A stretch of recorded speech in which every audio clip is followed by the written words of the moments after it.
বিবাহের দিন কেটেছে। এইভাবে প্রথম দিন, দ্বিতীয় দিন পেরিয়েছে। তৃতীয় দিন সাঁওতালদের কথাই বলা হয় ঐন্না রাত্রি। সেই রাত্রিরে বিদ্যাবতী ললিতাকে ডেকে বলছে, ললিতা শোনো ললিতা, আজ থেকে আমি তোমার স্বামী আর তুমি আমার স্ত্রী। ললিতা,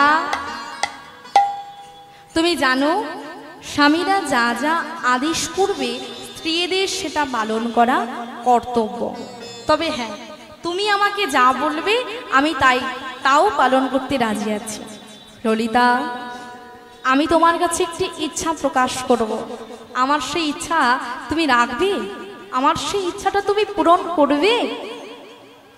স্বামী, আমি তো তোমার অর্ধাঙ্গিনী, বলো আমায় কি করতে হবে? যা বলবে আমি তাই করব, কথা দিলাম। বেশ।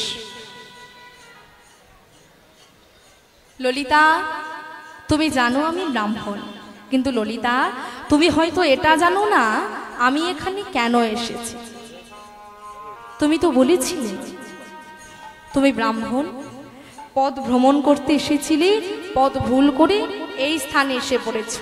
না ললিতা, আমি ব্রাহ্মণ ঠিকই, কিন্তু আমি কোনো পথিক নই, পথ ভ্রমণ করতেও আমি আসিনি। আমি এসেছি অবন্তী নগর থেকে মহারাজ ইন্দ্রদম্নের আদেশে নীল মাধব দর্শন করব বলে। কে সেই ভক্ত যে গোপনে পূজা করছে নীল মাধবকে, তা জানতে এসেছি আমি। স্বামী, তুমি আমায় মিথ্যা কথা বলেছ। স্বামী, ছলনার আশ্রয় করে তুমি আমায় বিবাহ করেছ। ললিতা, তুমি যা ভাবছো তা আমি করিনি। স্বামী, আমায় বিবাহ করবে বলে তুমি মিথ্যা কথা বলেছ, ছলনার আশ্রয় নিতে বাধ্য হয়েছ। কেন স্বামী? আমি তো তোমার কোনোদিনও ক্ষতি করিনি। তুমিই তো আমাকে বিবাহের প্রস্তাব দিয়েছিলে। আমি তো কোনোদিনও তোমায় অপমান করিনি, কোনোদিনও তো অসম্মান করিনি। তারপরেও আমার জীবনটা নষ্ট করবে। ললিতা, তুমি আমায় ভুল বুঝছো, আমি তোমার ক্ষতি করিনি, জীবন নষ্ট করিনি। শোনো ললিতা, আমার কথা শোনো। ললিতা, আমি যে নীলমাধব দর্শন করতে এসেছি, একবার আমায় নীলমাধব দর্শন করাবে। আমি জেনেছি তোমার পিতা গোপনে পূজা করে নীলমাধবকে। শুধু একবার আমাকে নিয়ে চলো নীলমাধব যেখানে আছে। স্বামী, জানো তুমি কি বলছো? আমার পিতা একাই নীলমাধবের পূজা করে। যদি জানতে পারে তুমি এসেছো নীলমাধব দর্শন করবে বলে, তোমায় বলিদান দেবে। স্বামী, আমি তোমার স্ত্রী, কিভাবে নিজের চোখের সামনে নিজের স্বামীকে হারাবো? ললিতা, আমার যদি নীলমাধব দর্শন না হয়, আমি কিন্তু তোমাকে নির্বাসন দিয়ে চলে যাব অবন্তী নগরে, আর কোনোদিনও তোমাকে নিয়ে যাব না সেইখানে।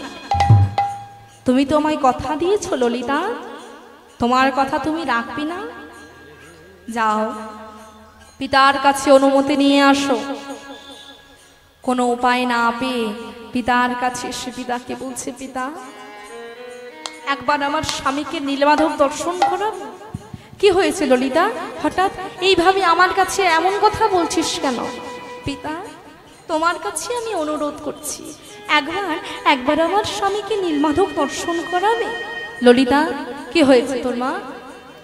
তোর স্বামীকে নীলমাধব দর্শন করতে চাইছি। হ্যাঁ পিতা। ললিতা, এ তুই কি বলছিস? নীলমাধব শুধু আমার একার, যাকে আমি একা পূজা করি, যাকে কারোর হতে দিই না। তোর স্বামী কিনা নীলমাধব দর্শন করবে? অসম্ভব, আমি দর্শন করতে দেব না। পিতা, তোমার কাছে অনুরোধ করছি, শোনো পিতা, আমার স্বামীর যদি নীলমাধব দর্শন না হয়, আমি নীলগিরি পর্বত থেকে ঝাঁপ দিয়ে মৃত্যুবরণ করব।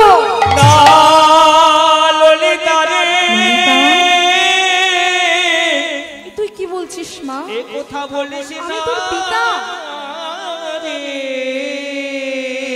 ললিতা, নিজের পিতার কাছে এমন অমঙ্গল কথা বলিস না মা।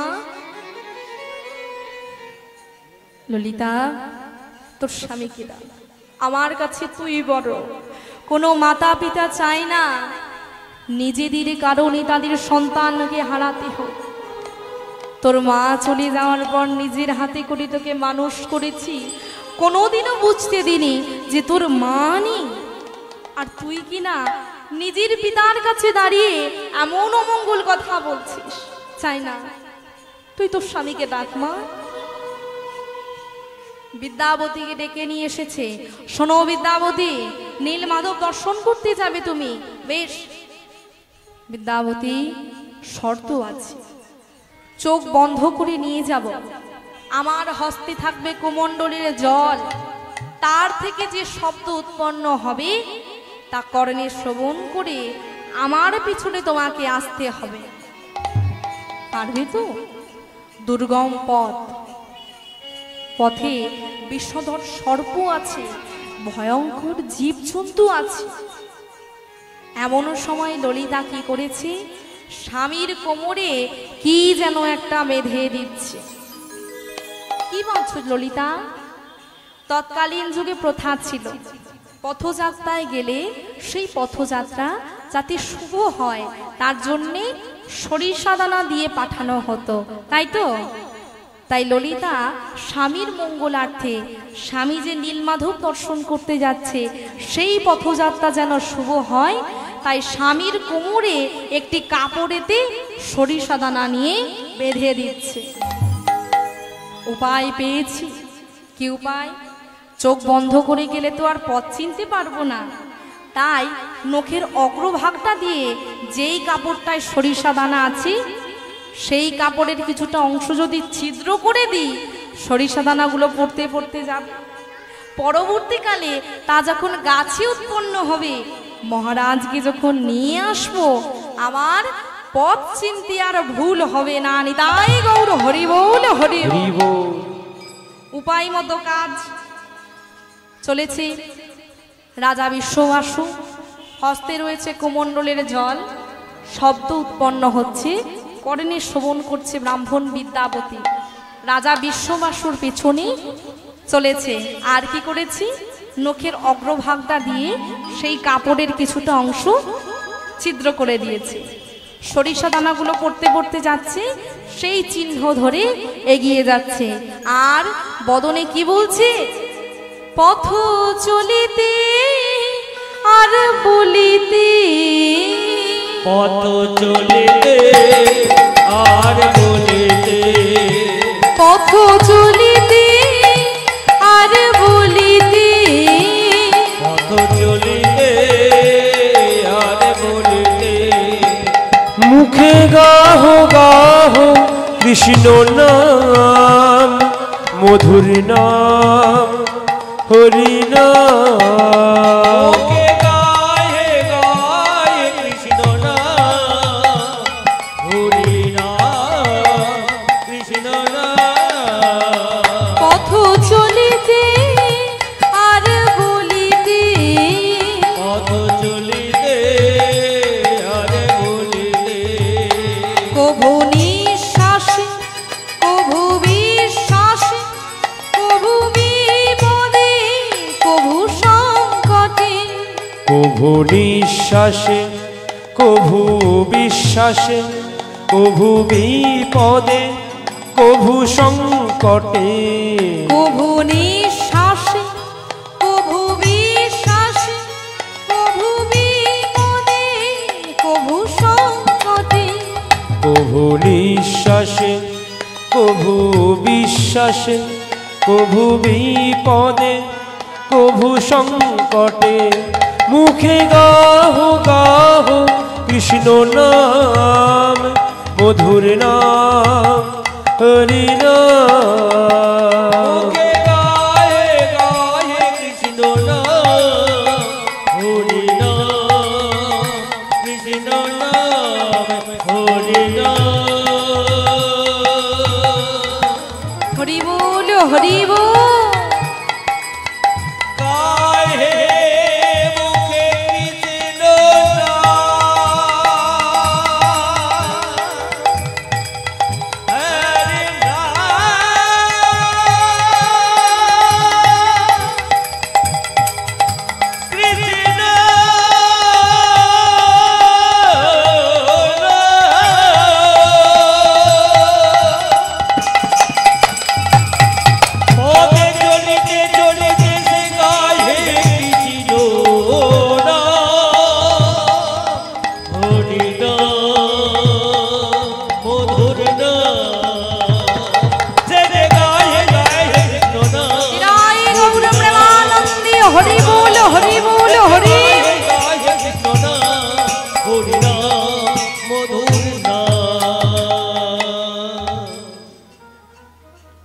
এসেছে নীল মাধবের কাছে।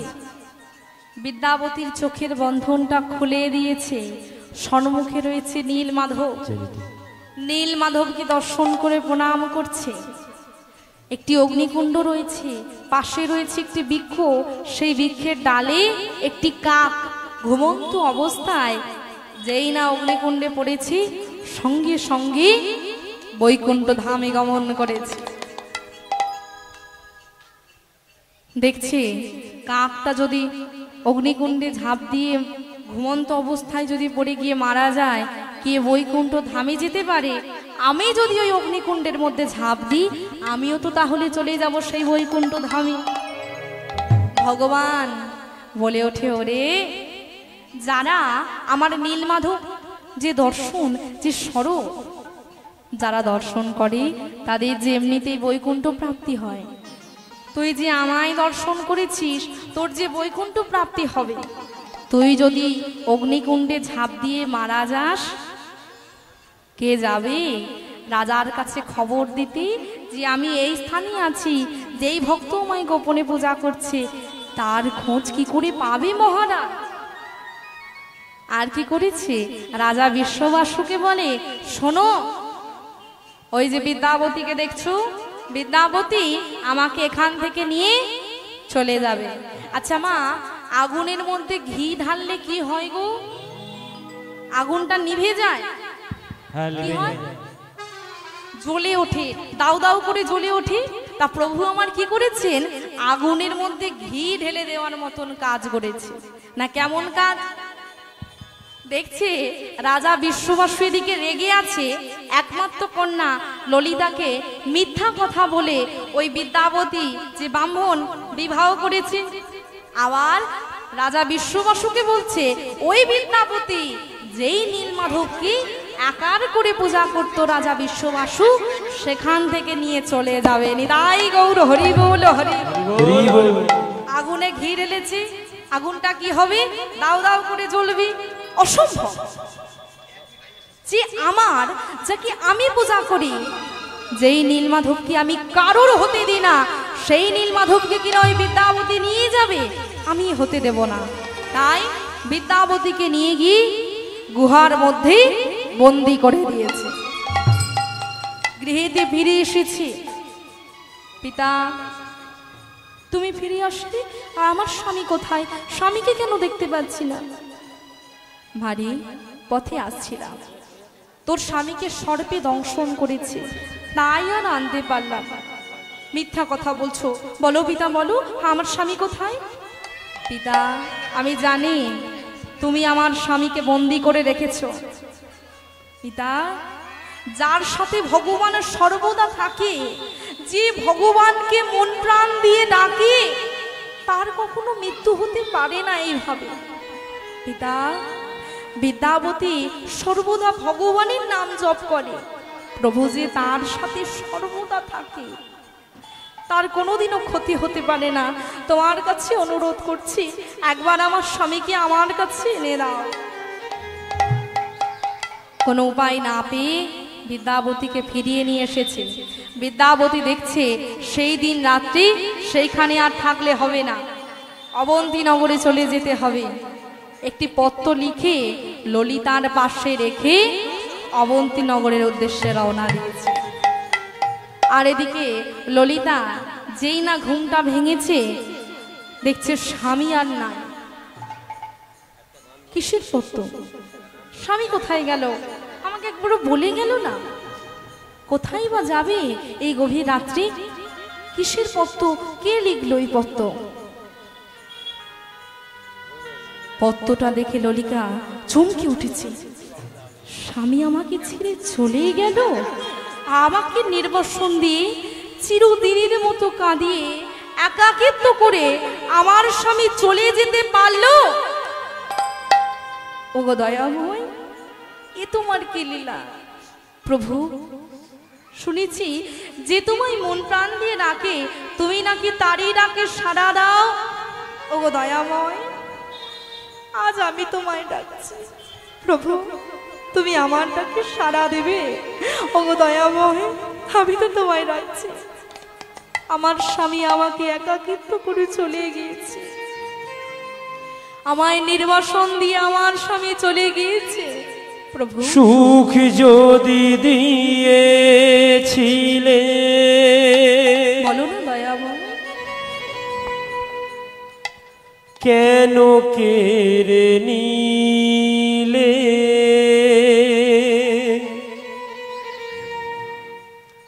কোন অপরাধে বলো আমাকে কাঁদালে?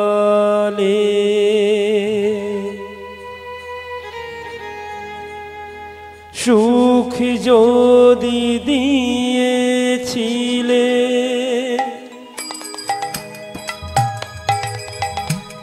কেন কেড়ে নিলে?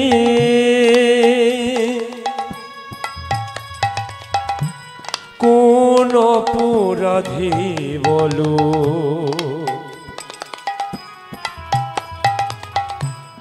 আমাকে কাঁদালে?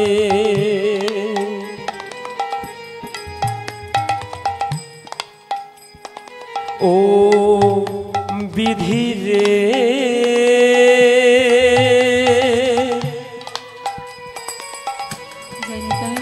ও কি দারুণ নিধি রে, ওগো দয়াময়, বিধি রে, পারবে না আমার স্বামীকে আমার কাছে ফিরিয়ে দিতে? বলো না প্রভু। ও বিধি রে, প্রভু আমি তো তোমায় ডাকছি, তুমি তো ভক্তেরই ভগবান। ওগো দয়াময়, কেন তুমি সুখ দিয়েছিলে? যদি দুঃখ দেওয়ারই হয়, কেন আমার সুখ দিয়েছিলে? বলো দয়াময়। ও বিধি রে, ও কি দারুণ নিধি রে, বিধি রে, ও বিধি রে।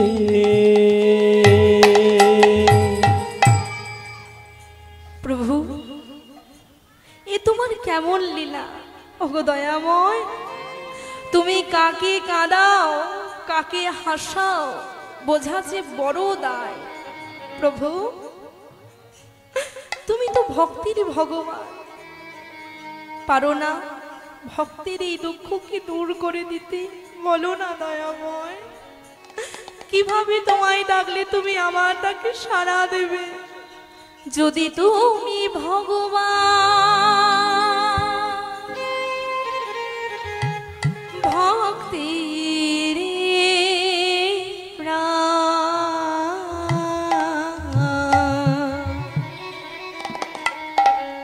তবে কেন দুঃখ দাও? ওগো দয়া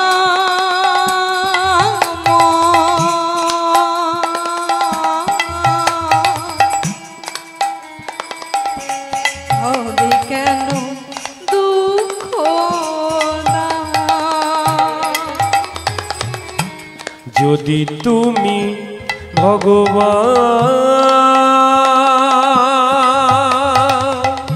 দয়াময় প্রভু ভক্তেরি প্রাণ,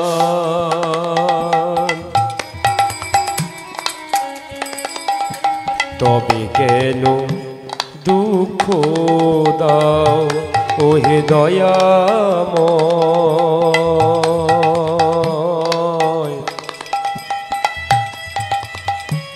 তবে কেন দুঃখ দাও? তুমি যে কামনা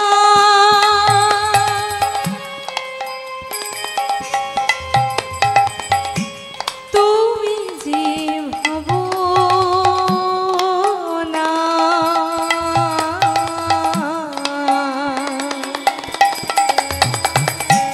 তুমি যে ভক্তির প্রাণ, ওগো দয়া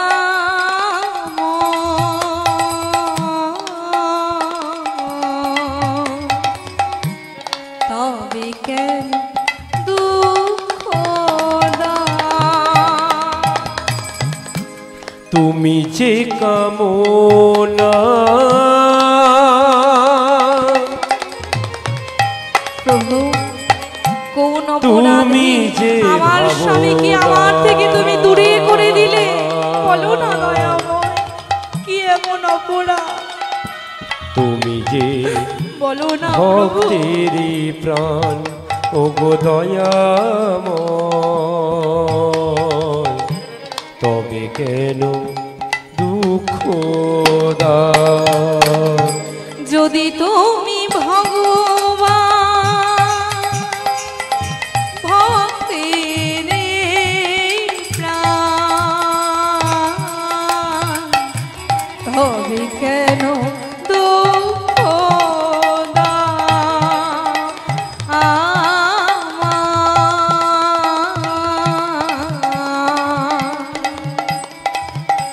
তবে কেন দুঃখ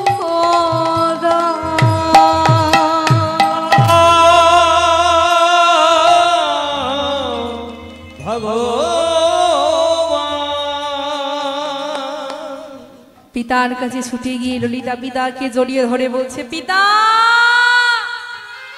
জানো পিতা জানো আমায় তুমি বলেছিলে না বিবাহের পর আমায় আর তোমায় দুজনকে কাঁদতে হবে দেখো পিতা দেখো সেই দিনটা হতে আর বাকি রইল না আমার স্বামী আমাকে নির্বাসন দিয়ে চলে গিয়েছে পিতা তোমার নীলমাধবকে নিয়েও চলে যাবে তুমি আমায় বারণ করেছিলে বিবাহ করতে কিন্তু আমি যে তোমার কথা শুনিনি তাই তো আমার স্বামী আমায় নির্বাসন দিয়ে চলে গিয়েছে একজন কাছে নীলমাধবকে সারা জীবনের মতো হারিয়ে ফেলবে আর একজন কাছে স্বামী তাকে নির্বাসন দিয়ে চলে গিয়েছে